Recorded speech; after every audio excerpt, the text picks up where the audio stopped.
अथ श्री धनलक्ष्मी स्तोत्रम्। श्रीधनदा उवाच देवी देवमुपागम्य नीलकण्ठं मम प्रियं कृपया पार्वती प्राह शङ्करं करुणाकरं। श्रीदेव्युवाच ब्रूहि वल्लभसाधूनां दरिद्राणां कुटुम्बिनां दरिद्रदलनोपायमञ्जसैव धनप्रदम्। श्रीशिव उवाच पूजयन् पार्वती वाक्यमिदमाह महेश्वरः उचितं जगदम्बासि तव भूतानुकम्पया ससीतं सानुजं रामं साञ्जनेयं सहानुगं प्रणम्य परमानन्दं वक्ष्येऽहं स्तोत्रमुत्तमम्। धनदं सद्दधानानां सद्यः सुलभकारकं योगक्षेमकरं सत्यं सत्यमेव वचो मम। पठन्तः पाठयन्तोऽपि ब्राह्मणैरास्तिकोत्तमैः धनलाभो भवेदाशु नाशमेति दरिद्रता। भूभवांश भवां भूत्यै भक्तिकल्पलतां शुभां प्रार्थयेत्तां यथा कामं कामधेनुस्वरूपिणीं। धर्मदे धनदे देवी दानशीले दयाकरे त्वं प्रसीद महेशानि यदर्थं प्रार्थयाम्यहम्। धरामरप्रिये पुण्ये धन्ये धनदपूजिते सुधनं धार्मिकं देहि यजमानाय सत्वरं। रम्ये रुद्रप्रिये रूपे रामरूपे रतिप्रिये शिखि सनमनोमूर्ते प्रसीद प्रणते मयि। आरक्तचरणाम्भोजे सिद्धि सर्वार्थदायिके दिव्याम्बरधरे दिव्ये दिव्यमाल्योपशोभिते समस्तगुणसम्पन्ने सर्वलक्षणलक्षिते शरच्चन्द्रमुखे नीले नीलनीरजलोचने चञ्चरीकचमूचारु श्रीहारकुटिलालके मत्ते भगवती मातः कलकण्ठरवामृते हासावलोकनैर्दिव्यैर्भक्तचिन्तापहारिके रूपलावण्यतारुण्य कारुण्यगुणभाजने गुणत्कङ्कणमञ्जीरे लसल्लीलाकराम्बुजे रुद्रप्रकाशिते तत्त्वे धर्माधारे धरालये प्रयच्छ यजमानाय धनं धर्मैकसातस्त्वं मे विलम्बेन दिशस्व जगदम्बिके। कृपया करुणागारे प्रार्थितं कुरु मे शुभे वसुधे वसुधारूपे वसुवासववन्दिते।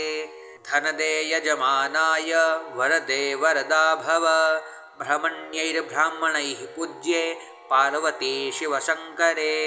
स्तोत्रं दरिद्रताव्याधिशमनं सुधनप्रदं श्रीकरे शङ्करे श्रीदे प्रसीद मयि किङ्करे।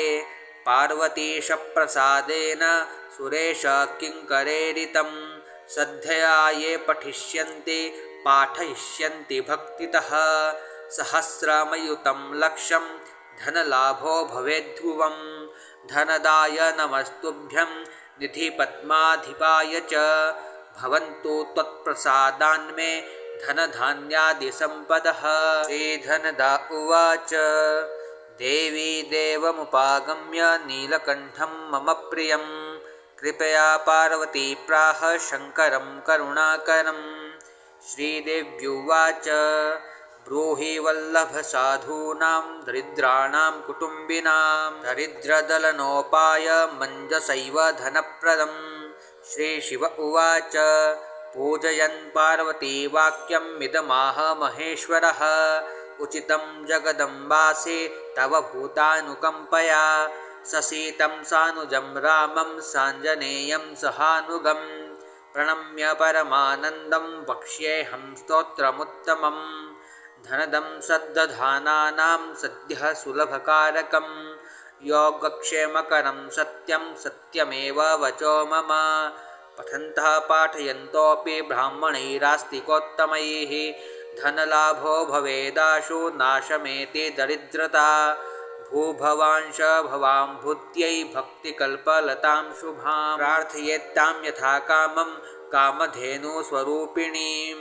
धर्मदे धनदे देवी दानशीले दयाकरे त्वं प्रसीद महेशानि यदर्थं प्रार्थयाम्यहं धरामरप्रिये पुण्ये धन्ये धनदपूजिते सुधनं धार्मिकं देहि यजमानाय सत्वरं रम्ये रुद्रप्रिये रूपे रामरूपे रतिप्रिये शिखि सनमनोमूर्ते प्रसीद प्रणते मयि आरक्तचरणाम्भोजे सिद्धि सर्वार्थदायिके दिव्याम्बरधरे दिव्ये दिव्यमाल्योपशोभिते समस्तगुणसम्पन्ने सर्वलक्षणलक्षिते शरच्चन्द्रमुखे नीले नीलनीरजलोचने चञ्चरीकचमूचारु श्रीहारकुटिलालके मत्ते भगवती मातः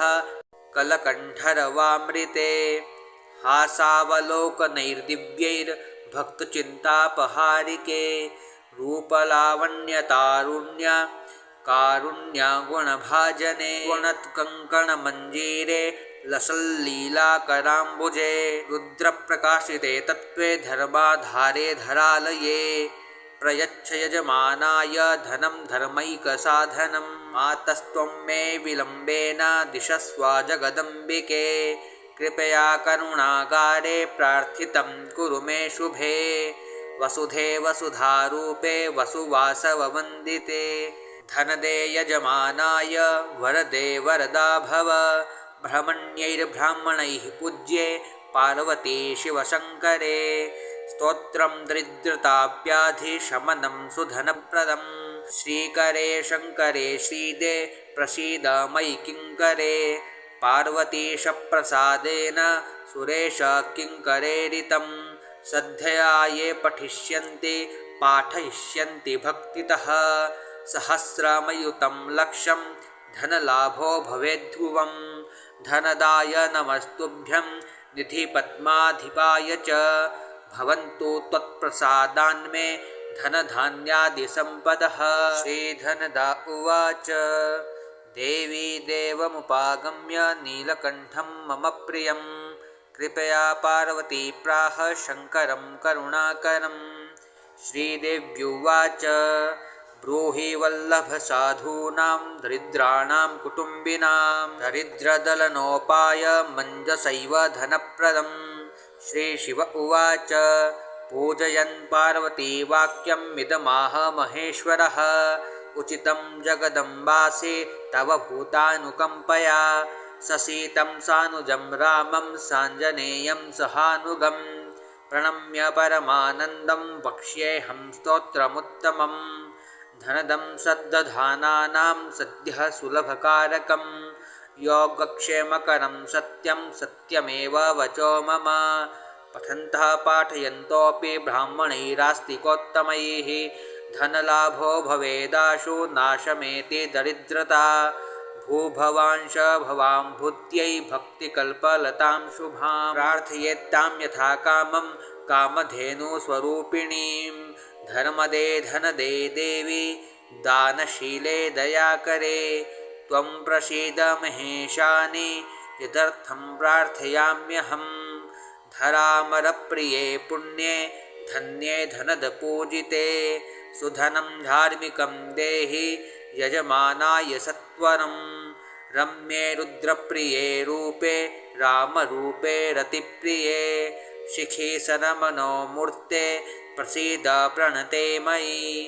आरक्तचरणाम्भोजे सिद्धि सर्वार्थदायिके दिव्याम्बरधरे दिव्ये दिव्यमाल्योपशोभिते समस्तगुणसम्पन्ने सर्वलक्षणलक्षिते शरच्चन्द्रमुखे नीले नीलनीरजलोचने चञ्चरीकचमूचारु श्रीहारकुटिलालके मत्ते भगवती मातः कलकण्ठरवामृते हासावलोकनैर्दिव्यैर्भक्तचिन्तापहारिके रूपलावण्यतारुण्य कारुण्यगुणभाजने गुणत्कङ्कणमञ्जीरे लसल्लीलाकराम्बुजे रुद्रप्रकाशिते तत्त्वे धर्माधारे धरालये प्रयच्छ यजमानाय धनं धर्मैकसाधनं मातस्त्वं मे विलम्बेन दिशस्व जगदम्बिके कृपया करुणागारे प्रार्थितं कुरु मे शुभे वसुधे वसुधारूपे वसुवासववन्दिते धनदे यजमानाय वरदे वरदा भव ब्रह्मण्यैर्ब्राह्मणैः पूज्ये पार्वती शिवशङ्करे स्तोत्रं दरिद्रताव्याधिशमनं सुधनप्रदं श्रीकरे शङ्करे श्रीदे प्रसीद मयि किङ्करे पार्वतीशप्रसादेन सुरेश किङ्करेरितं श्रद्धया ये पठिष्यन्ति पाठयिष्यन्ति भक्तितः सहस्रमयुतं लक्षं धनलाभो भवेद्ध्रुवं धनदाय नमस्तुभ्यं निधिपद्माधिपाय च भवन्तु त्वत्प्रसादान्मे धनधान्यादिसम्पदः।